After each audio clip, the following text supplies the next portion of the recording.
Hallelujah hallelujah hallelujah. करंदीकरात दुसरे पत्र 6:1-3 वचन. करंदीकरात दुसरे पत्र 6:1. आम्ही त्याच्यासह कार्य करिता विनंती करीतो की तुम्ही देवाच्या कृपेचा स्वीकार व्यर्थ होऊ देऊ नये. वचन 2. कारण तो म्हणतो, अनुकूल समयी मी तुझे ऐकले व तारणाच्या दिवशी मी तुला सहाय्य केले. पहा, आताच समय अनुकूल आहे. पहा, आताच तारणाचा दिवस आहे. वचन 3. आम्ही करत असलेल्या सेवेत काही दोष दिसून येऊ नये म्हणून आम्ही कोणत्याही प्रकारे अडखळण्यास कारण होत नाही. Hallelujah hallelujah hallelujah. हा वचन ते संत पौल काय म्हणतो? आम्ही त्याच्यासह कार्य करिता विनंती करतो की तुम्ही देवाच्या कृपेचा स्वीकार व्यर्थ होऊ देऊ नका. पौल म्हणतो, आम्ही प्रभूबरोबर प्रभूची सेवा, प्रभूचं कार्य करतो. या कार्याबरोबर आम्ही तुम्हाला सांगतो, तुम्हाला शिकवतो. प्रभूने तुम्हाला निवडलेलं आहे, पाचारण केलेलं आहे आणि तुम्ही प्रभूला स्वीकारलेलं आहे. तर मात्र तुम्ही प्रभूचा स्वीकार केलेला आहे, तो स्वीकार व्यर्थ होऊ देऊ नका. तुम्ही प्रभूला ओळखलेले आहे, प्रभूमध्ये चालत आहात, तर आता तुम्ही प्रभूपासून दुरावू नका, प्रभूपासून दूर होऊ नका. पुढे पौल म्हणतो, कारण तो म्हणतो, अनुकूल समयी मी तुझे ऐकले आणि प्रतिकूल समयी मी तुला सहाय्य केले. प्रभू म्हणतो, अनुकूल समयी मी तुझे ऐकले व तारणाच्या दिवशी मी तुला सहाय्य केले. पण आत्ताच अनुकूल दिवस समय आहे, पण आत्ताच तारणाचा दिवस आहे. प्रभू म्हणतो, ज्यावेळेला तुला मदतीची गरज होती, सहाय्याची गरज होती, तेव्हा मी तुला मात्र मदत केली. मी तुझ्या बाजूने उभा राहिलो, मी तुला अनुकूल झालो, तुला सहाय्य करण्यासाठी, तुला मदत करण्यासाठी मी तुझ्या बरोबर उभा राहिलो. तर आत्ताच ती वेळ आहे, आत्ताच तो दिवस आहे, तारणाचा दिवस. तर प्रभू म्हणतो, मी तुला मदत केली, तुला मी सहाय्य केलं आणि तुझ्या संकटातून मी तुला मुक्त केलं. तर आता जो दिवस आहे तो तारणाचा आणि उद्धाराचा दिवस आहे. तर तुम्ही हा स्वीकार व्यर्थ होऊ देऊ नका. आम्ही करीत असलेल्या सेवेत काही दोष दिसून येऊ नये म्हणून आम्ही कोणत्याही प्रकारे अडखळण्यास कारण होत नाही. कोण म्हणतो, आम्ही जे कार्य करत आहोत त्या कार्यात कोणत्याही प्रकारचा दोष दिसावं अशा प्रकारचं कार्य आम्ही करत नाही. अशा प्रकारचं अडखळण आम्ही उत्पन्न करत नाही. आम्ही तुम्हाला घडवलं, प्रभूमध्ये आणलं, तुम्ही प्रभूचा स्वीकार केला, मग तुम्ही का प्रभूमध्ये असलेला आपला स्वीकार व्यर्थ होऊ देत आहात? का तुम्ही प्रभूपासून दुरावत चाललेले आहेत? अनुकूल समयी प्रभूने तुमचं ऐकलं, तुमचा उद्धार केला, मग आता तुम्हाला सर्व मिळून का तुम्ही दुरावत आहात? कोण म्हणतो, आम्ही तुमच्यामध्ये जे कार्य केलं, जी सेवा केली, त्याच्यात कोणाला दोष सापडावा असं आम्ही अडखळण ठेवलंच नाही. मग आज तुम्हाला अडखळण असं का वाटत आहे? सुरुवातीपासून आम्ही तुमच्यामध्ये कार्य करत आहोत. कोण म्हणतो, आम्ही घडवलं, तुम्हाला परमेश्वरामध्ये तयार केलं, तुमच्या जीवनात संकट होती, समस्या होत्या, प्रभूने तुम्हाला मदत केली, तुम्ही या संकटातून बाहेर पडले. मग आज तुम्हाला या कार्यात अडखळण का दिसत आहे? आज तुम्हाला या सेवेमध्ये दोष का दिसत आहे? आज अनेक लोक प्रार्थनेपासून दुरावत चाललेले आहेत. सुरुवातीला जेव्हा ते प्रार्थनेत आले तेव्हा ते संकटात होते, समस्यात होते, आजारात होते, निराशात होते आणि इकडे जेव्हा प्रभूकडे आले त्या प्रभूने त्यांचा उद्धार केला, प्रभूने त्यांना सहाय्य केलं, त्यांची बंधने तोडली, त्यांचे मार्ग मोकळे केले. त्यांना प्रार्थना आवडायला लागली, प्रभूची सेवा आवडायला लागली. ती स्वतः प्रभूची सेवा या मंदिरात करायला लागले, परमेश्वरामध्ये जीवन जगू लागले. पण आता त्यांना दोष सापडलेले आहेत. आता काय सापडलेले आहे? दोष आणि चुका. अगोदर ज्या संकटात होती प्रभूने त्यांना सहाय्य केलं, पण आता त्यांना दोष सापडत आहे. कोण म्हणतो, आम्ही जे कार्य केलं त्याच्यात दोष सापडू नये म्हणून असं कोणतं अडखळण आम्ही ठेवलं नाही. आम्ही प्रभूची सेवा करत आहोत. आम्ही स्वतःची प्रभूची सेवा करून स्वतःची लायकी पटवून दिलेली आहे की आम्ही कशा प्रकारे प्रभूची सेवा करत आहोत. रात्रंदिवस धावपळ मेहनत करत आहोत. आम्ही थकतो, भागतो, आम्ही प्रयत्न करतो, आम्ही प्रभूची सेवा करतो, आम्ही लोकांना घडवतो, त्यांच्या संकटात त्यांना मदत करतो. आम्ही आमची लायकी पटवून दिले, पण आज ज्याने प्रभूला ओळखलेलं होतं सर्व त्यांना मिळालं आणि आज त्याला प्रार्थनेत दोष दिसायला लागलेले. हालेलुया म्हणून आज अनेक ठिकाणी वादविवाद निर्माण झालेले आहेत, कुरकुर निर्माण झालेले आहेत. बघा, जसं की प्रार्थना काही लोक म्हणतात की ब्रदर तुम्ही बप्तिस्मा का करत नाही, पुरण्यासाठी जागा का मिळत नाही, तुम्ही केंद्रात बप्तिस्मा सुरू करा मग आम्ही प्रार्थनेला येऊ. आता बप्तिस्माच्या बाबतीत पाहिलं तर मात्र बायबलच्या बऱ्याच गोष्टी आहेत. बप्तिस्मा बाबतीत आपण प्रभू येशूने बप्तिस्मा करणाऱ्या योहानाच्या दिशेने जरा बोलू. आपण वचन काय असेल पहा, योहानमध्ये 3 अध्यायमध्ये त्याच्यामध्ये 22 ते 30 वचनापर्यंत तिकडे कोणती गोष्ट उत्पन्न निर्माण झालेली आहे बघा. या ठिकाणी आपण पाहतो की प्रभू येशू आपल्या शिष्यासह बायबल सांगते की बप्तिस्मा करत होता. पण जर योहान 4 अध्यायामध्ये बायबल सांगते 2 वचनात तरी प्रभू बप्तिस्मा करीत नव्हते, त्याचे शिष्य करीत होते. पण योहान 3 अध्याय 22 पासून आपण 30 पर्यंत पाहणार. तिकडे प्रभू येशू आपल्या शिष्यासह बप्तिस्मा करत आहे, बप्तिस्मा करत आहे. म्हणून तिकडे 25 वचनात अगोदर मात्र प्रभू बप्तिस्मा करत आहे आणि योहाने शालिमाजवळचे एनोन इथे बप्तिस्मा करत आहे. एका ठिकाणी प्रभू येशू करत आहे म्हणजे प्रभूचे शिष्य, आणि दुसऱ्या ठिकाणी बप्तिस्मा करणारा योहान बप्तिस्मा करत आहे. या 2 ठिकाणी बप्तिस्मा होते. तेव्हा काय एक यहुदी येऊन योहानाच्या शिष्याला म्हणते, वादविवाद होते बघा ते 25 वचनात. मग योहानाच्या शिष्यांचा एका यहुदाबरोबर शुद्धीकरणाविषयी वादविवाद झाला. बघा, योहानाच्या शिष्यांचा शुद्धीकरणाविषयी म्हणजे स्वतःला शुद्ध करून बप्तिस्मा घेण्यासंबंधाने वादविवाद झाला एका यहुदी बरोबर. तेव्हा योहानाचे शिष्य या योहानाकडे आले आणि योहानाला काय म्हणू लागले की बा, याज्ञेच्या पलीकडे जो आपल्या बरोबर होता, ज्याच्याविषयी आपण साक्ष दिली, तो मात्र बप्तिस्मा करत आहे आणि सर्व लोक त्याच्याकडे चाललेले. काय म्हणत आहे योहानाचे शिष्य बघा, येशू बप्तिस्मा करत आहे, सर्व लोक येशूकडे चाललेले, आपल्याकडे कोण येत नाही. बप्तिस्मा कोणी सुरुवात केलं? पहिली सुरुवात कुणाकडून झाली? बप्तिस्मा करणाऱ्या योहानाच्या द्वारे. योहानाने बप्तिस्मा करायला सुरुवात केली. योहानाच्यातून बप्तिस्मा घेतलेला आहे प्रभू येशूने, जो देवाच्या इच्छेने होता. पण आता प्रभू येशूचे शिष्य बप्तिस्मा करायला लागलेले आहेत. ज्या प्रभूच्या शिष्याने मात्र प्रभूकडून की योहानाकडून सुद्धा बप्तिस्मा घेतला असणार, आता ते शिष्य बप्तिस्मा करत आहेत आणि तिकडे बप्तिस्मा होते. आणि मात्र योहानाचे शिष्य म्हणत आहे की सर्व येशूकडे चाललेले आहेत बप्तिस्मा घ्यायला. योहानाला ही गोष्ट सांगत म्हणजे आपल्याकडे कोणी येत नाही, सर्व तिकडे चाललेले. तेव्हा मात्र योहान काय म्हणत आहे पहा, योहानाने प्रभू येशूची साक्ष अगोदर आपल्या शिष्यांना दिली होती. ती साक्ष कोणती होती तर योहान 1 अध्याय 29 वचनामध्ये ही साक्ष हीच होती, हा पहा जगाची पापे हरण करणारा देवाचा कोकरा, हाच एक उद्धारक जो संपूर्ण जगाची पापे स्वतःवर घेणार आहे. हे प्रभूने योहानाने आपल्या शिष्याला सांगितलं होतं. त्यामुळे योहानाचे शिष्य योहानाला म्हणत आहे, ज्या विषयी तुम्ही साक्ष दिली होती त्याच्याकडे सर्व चालले. तेव्हा बप्तिस्मा करणारा योहान म्हणतो, हे होणं आवश्यक आहे, कारण कोणत्याही माणसाला स्वर्गातून दिल्यापासून त्याला मिळूच शकत नाही. मात्र त्याची वृद्धी, त्याची प्रभूची वाढ व्हावी आणि माझा ऱ्हास व्हावा हे आवश्यक आहे. तो वर आहे आणि त्याच्याबरोबर जो आहे तो मात्र वराचा मित्र आहे. वधू ज्याचे तोच वर आहे आणि त्याच्याच नावाने लोक जमतील आणि हा वर येशू ख्रिस्त आहे.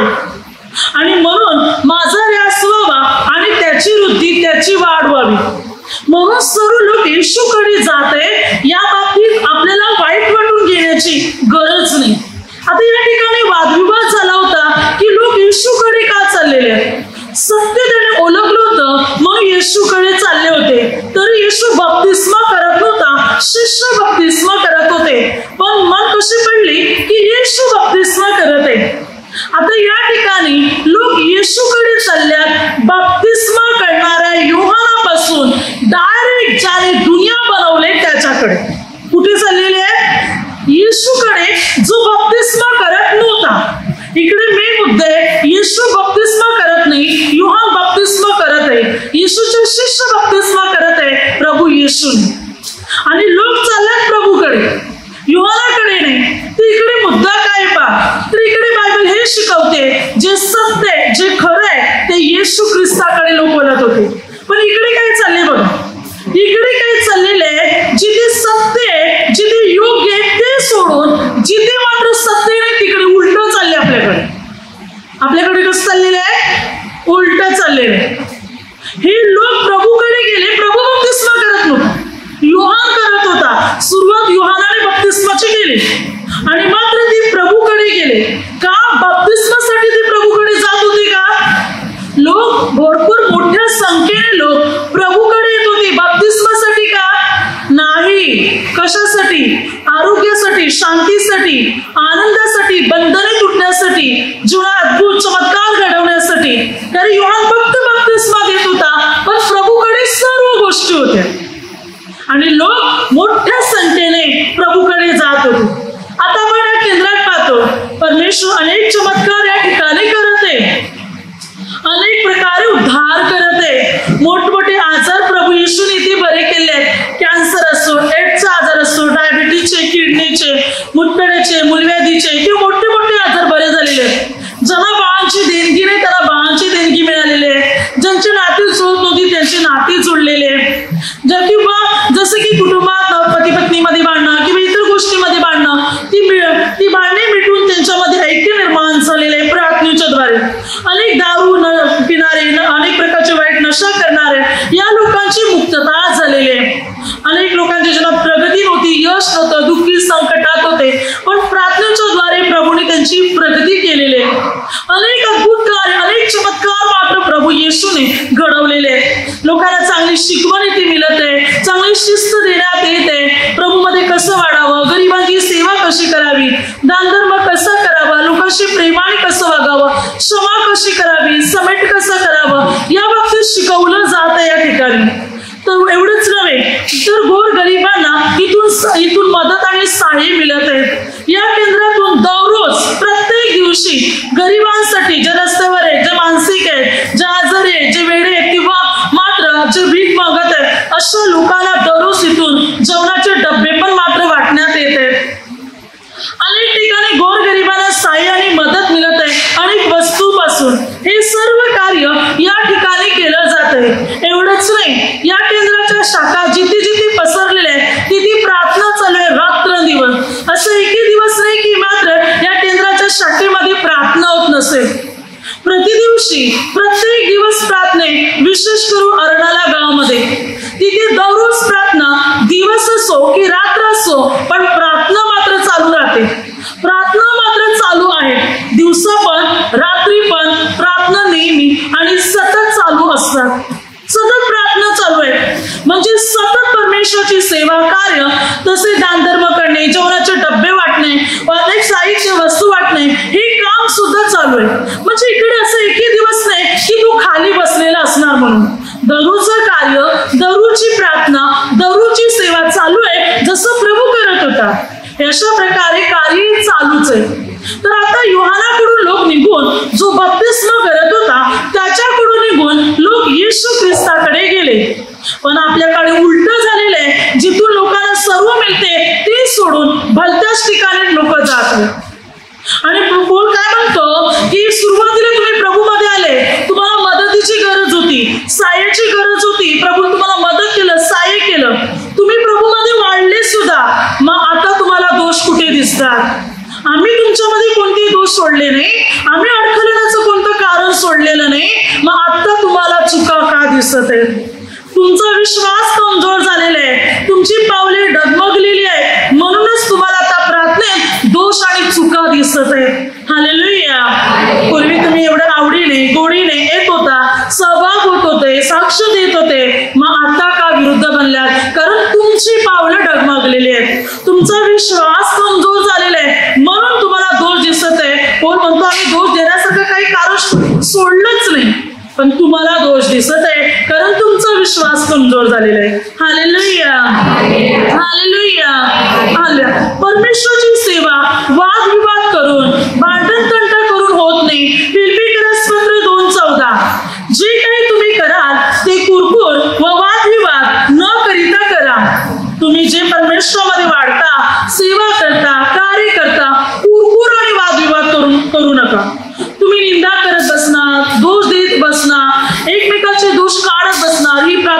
बरोबर नाही, हा पास्टर बरा, तो पास्टर बरा नाही, तर ही सेवा परमेश्वराला मान्य होणार नाही.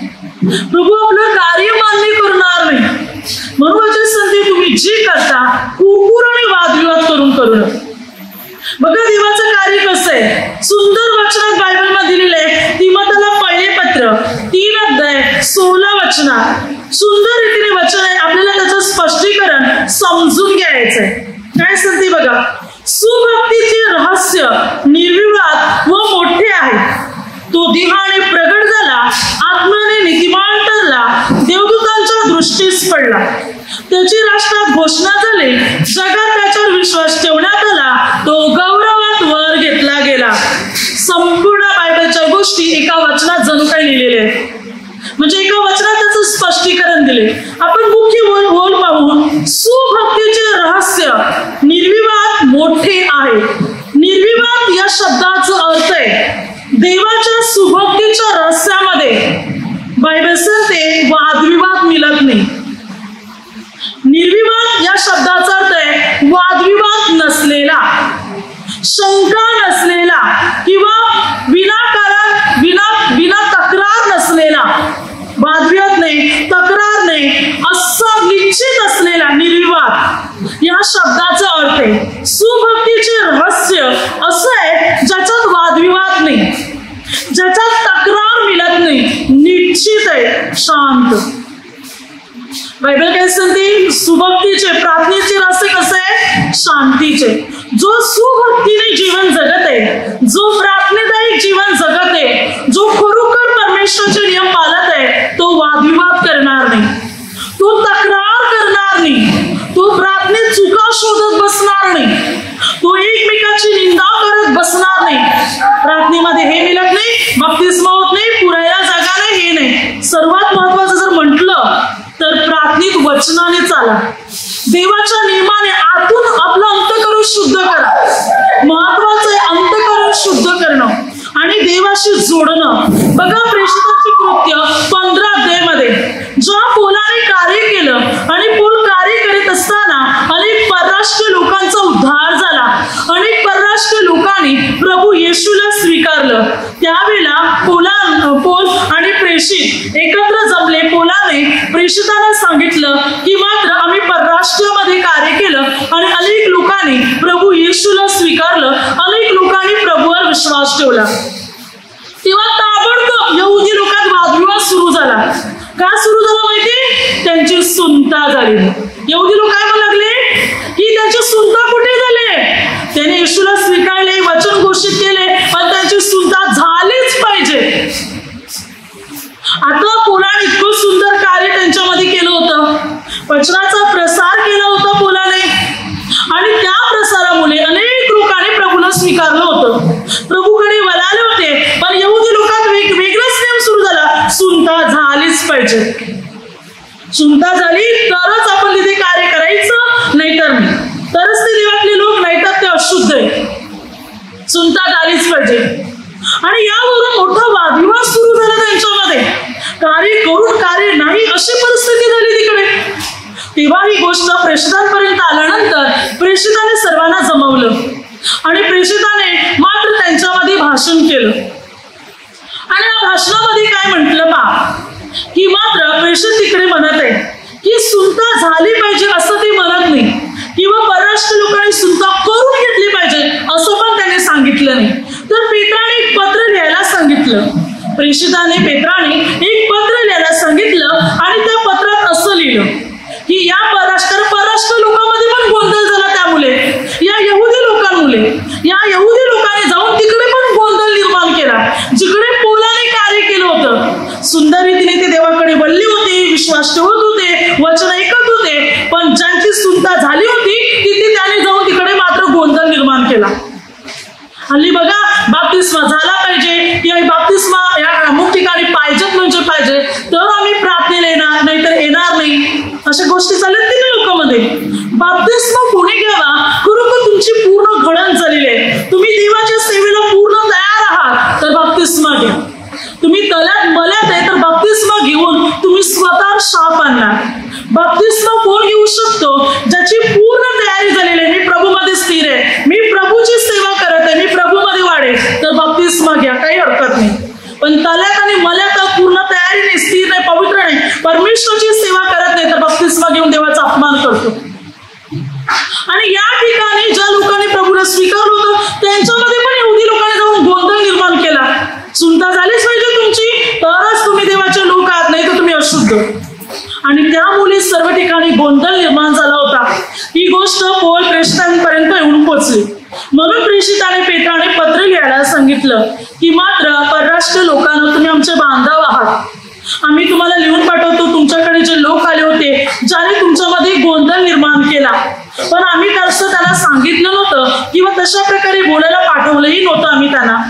परंतु आता मी तुम्हाला लिहून पाठवतो की तुम्ही मात्र अशुद्ध गोष्टीपासून दूर राहा, मूर्तीपूजेपासून दूर राहा, खून, हत्या, व्यभिचार याच्यापासून दूर राहा आणि परमेश्वराचे नियम पाळा. आणि या सर्व गोष्टी लिहून त्याने पौलाच्या हस्ते त्या परराष्ट्र लोकांकडे पाठवले. तेव्हा परराष्ट्र लोकांना धीर आला, नाहीतर जबरदस्ती केली जात होती सुनता करण्यासाठी. पण त्याला कळालं की आता मला सुनतीची गरज नाही, महत्वाचं वचन पाळणं. आणि अशा प्रकारे परराष्ट्रामध्ये मंडळ्या मजबूत बनत गेल्या. परराष्ट्रीय लोक प्रभूकडे वळत गेले, प्रभूमध्ये मजबूत होत गेले. पण काही सुनता झालेले जेव्हा दबाव टाकायला लागले तेव्हा गोंधळ माजला. लक्षात ठेवा, बायबल इकडे जोर देते तुम्ही वचनाप्रमाणे चालत आहात का, प्रभूचे कायदे नियम पाळून आपले जीवन प्रभूला समर्पण केलेले आहे का, हेच प्रभूसाठी महत्वाचं आहे. नाहीतर बाप्तिस्मा घेतलेले आहे आणि पुन्हा तल्यात आणि मल्यात प्रभूमध्ये स्थिर नाही, तर आपण सरासर प्रभूचा अपमान केलेला आहे. मग आपल्यासाठी पुन्हा प्रायचित्त आहे, प्रभू पुन्हा क्रूसावर चढणार नाही.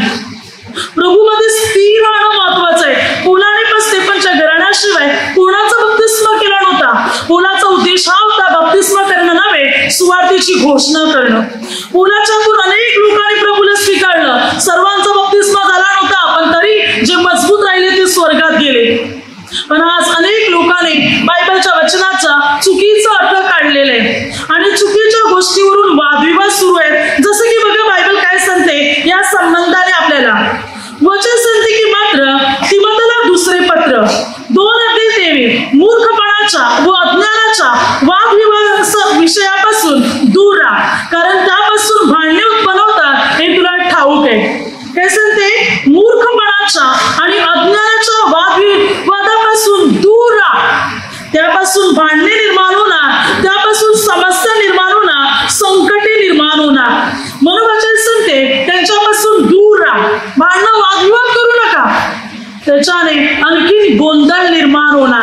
त्या अज्ञानामुळे, मूर्खपणामुळे वादविवाद करत आहेत. पुढे तिमोथेला पहिले पत्र 1:4 आणि जी ईश्वरी व्यवस्था विश्वासाच्या द्वारे आहे तिच्या उपयोगी न पडणाऱ्या पण वाद मात्र उत्पन्न करणाऱ्या कहाण्याकडे व अनंत वंशावल्याकडे लक्ष देऊ नका, तेच मी आत्ताही सांगतो.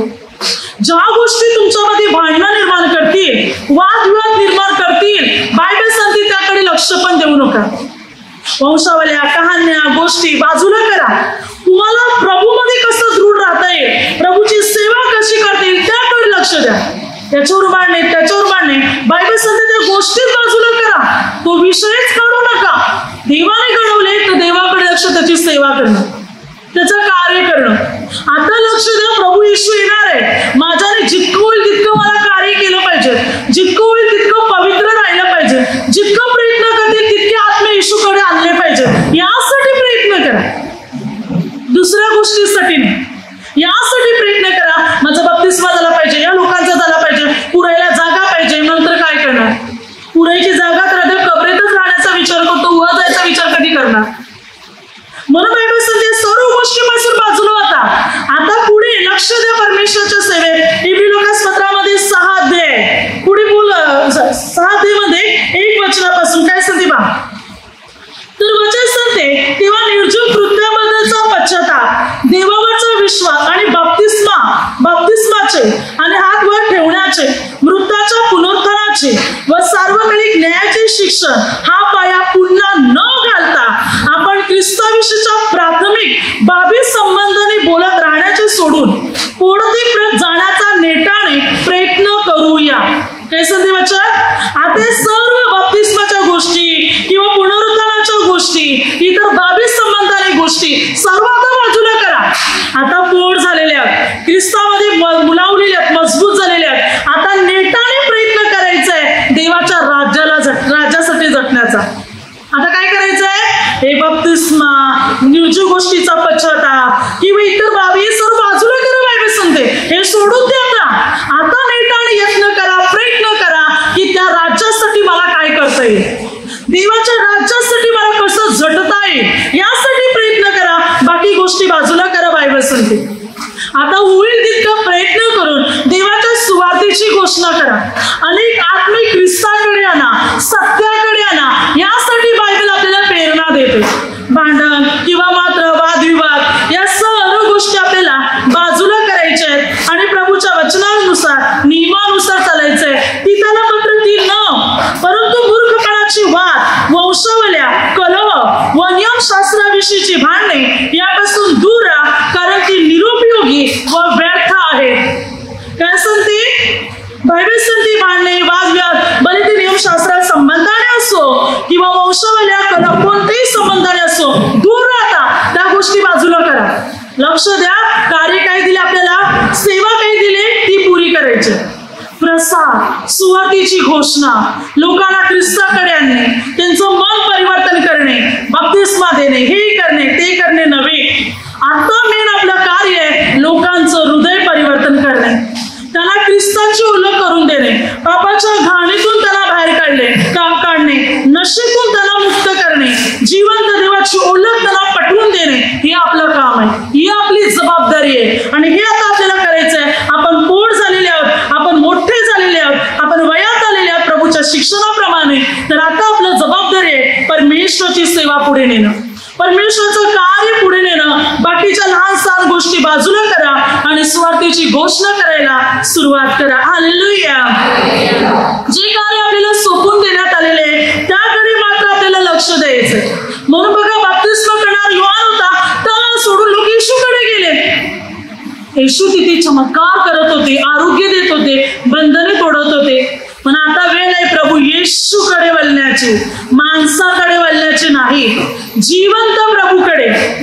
जो व्यक्ती खरोखर परमेश्वराची रात्रंदिवस सेवा करतो, प्रार्थना करतो, कार्य चालवतो किंवा परमेश्वराची एक मंडळी चालवतो, परमेश्वराची सेवा करतो, तिकडे स्थिर राहा. इकडे तिकडे भटकू नका, नाही तर तुम्ही तुमचाच नाश करून बसणार, तुम्ही तुमचं जीवन धोक्यात घालून बसणार. बायबल सांगते स्थिर राहा. ही वेळ आहे स्वर्गासाठी तयार होण्याची, परमेश्वराच्या राज्याची घोषणा करण्याची वेळ आहे. बाकीच्या गोष्टी करण्याची ही वेळ मिळत नाही.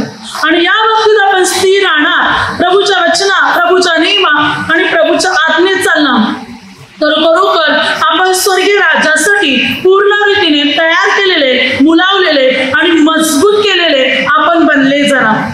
आणि प्रभू आपल्या जीवनात कार्य करणार, प्रभू आपली उन्नती आणि आपली प्रगती मात्र करणार. देवाच्या वचनानुसार आपण पूर्ण रीतीने अगदी मनापासून चालले पाहिजे. हालेलुया. हालेलुया. आता माझ्या शब्दाद्वारे जे काही चुकलं असेल त्याबद्दल मला क्षमा असावी. हालेलुया. हालेलुया. हालेलुया.